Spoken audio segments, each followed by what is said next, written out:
গোপন সংবাদের ভিত্তিতে জানা যায়, মায়ানমার হতে নাফ নদী হয়ে বিপুল পরিমাণ দেশীয় বিদেশি আগ্নেয়াস্ত্র ও তাজা গোলার একটি চালান বাংলাদেশে প্রবেশ করবে। প্রাপ্ত সংবাদের ভিত্তিতে আজ 20 মে 2025 তারিখ মঙ্গলবার মধ্যরাত 1টায় বাংলাদেশ কোস্টগার্ড স্টেশন টেকনাফ ও পুলিশের সমন্বয়ে টেকনাফ স্থলবন্দর সংলগ্ন 14 নম্বর ব্রিজ এলাকায় একটি বিশেষ অভিযান পরিচালনা করা হয়। অভিযান চলাকালীন 4 জন ব্যক্তিকে কয়েকটি বস্তাসহ টেকনাফ স্থলবন্দরের বিপরীতে পাহাড়ে উঠতে দেখা যায়। এ সময় আভিযানিক দল কর্তৃক উক্ত ব্যক্তিদের থামার সংকেত প্রদান করলে তারা দৌড়ে পাহাড়ের গহীনে পালানোর চেষ্টা করে। যৌথ বাহিনী তাদের ধাওয়া করে থামানোর উদ্দেশ্যে 7 রাউন্ড ফাঁকা ফায়ার করলে তারা অস্ত্র ও গোলাবারুদে 2টি বস্তা রেখে পাহাড়ে পালিয়ে যায়।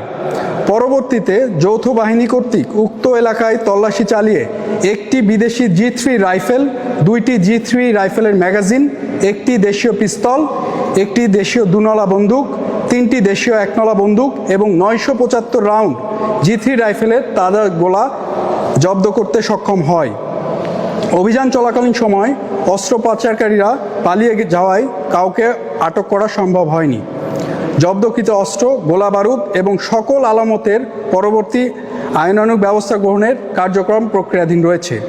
দেশের আইনশৃঙ্খলা পরিস্থিতি স্থিতিশীল রাখতে বাংলাদেশ কোস্টগার্ড 24 ঘন্টা টহল জারি রেখেছে, যার মাধ্যমে কোস্টগার্ডের আওতাধীন উপকূলীয় এবং নদী তীরবর্তী অঞ্চলে আইনশৃঙ্খলা পরিস্থিতি ও সকল ধরনের পাচার রোধে অনেকাংশ উন্নত হয়েছে।